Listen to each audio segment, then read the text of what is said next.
I want to make your booth the star of your next trade show. And we're going to show you these 5 points on a 5 pointed star. And we call it booth authority. And it's really about the gravitas, the gravitational pull of your booth.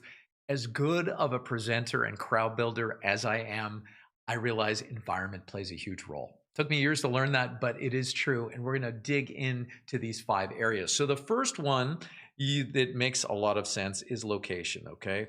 Just like in real estate, location, location, location. We're looking for areas that are prominent, that are going to get seen, okay? Often this is at the front of the show, not always. The longer of a trade show hall, the more we want to focus on those main aisles because those become the main arteries of the show. And really, that's where people try to traverse the show. Makes sense. Now, also makes sense that we talk about the size of the booth. You have a really small booth, it's going to be hard to get noticed, right? So typically we're talking about larger booths and typically we're talking about island booths, but larger, not necessarily always the case.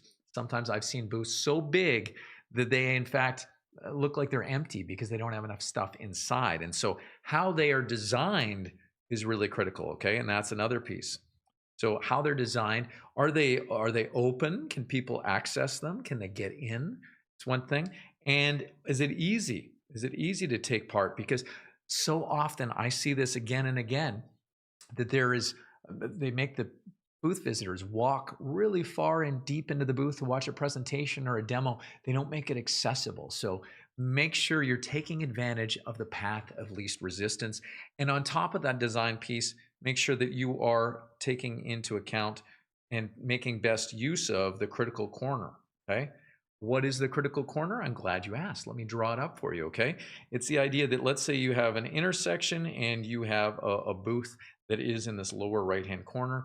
We're going to want to take advantage of this corner right here if that is one of those main aisle intersections, okay?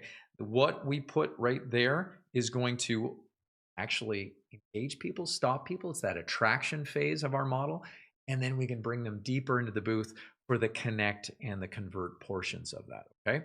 So now we got the bottom 2 pieces. What are we looking at here? We're looking at production value, okay?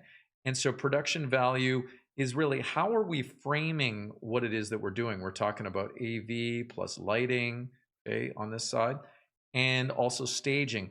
The idea that if we can light something, put it up higher for people to be able to enjoy, we're showing that it has value, okay? So whatever you're doing, you showcase that it demands people's attention. Well, it's going to have more pull, okay? This is all kind of what we're trying to do.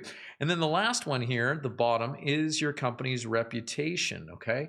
Now your reputation, it's kind of hard to control that, but maybe you're a darling of the industry right now, or right now you're really on trend as far as what you are offering. That's going to add a lot to it. So let's just zoom back out and look at what do we actually have here, okay? We've got things you can control, location to some degree, loyalty points. The size you can control, of course, it costs money. Same thing with design, okay? But we can talk, we have some control and say of how it's going to happen. Reputation's a little bit out of our hands, but the production value is.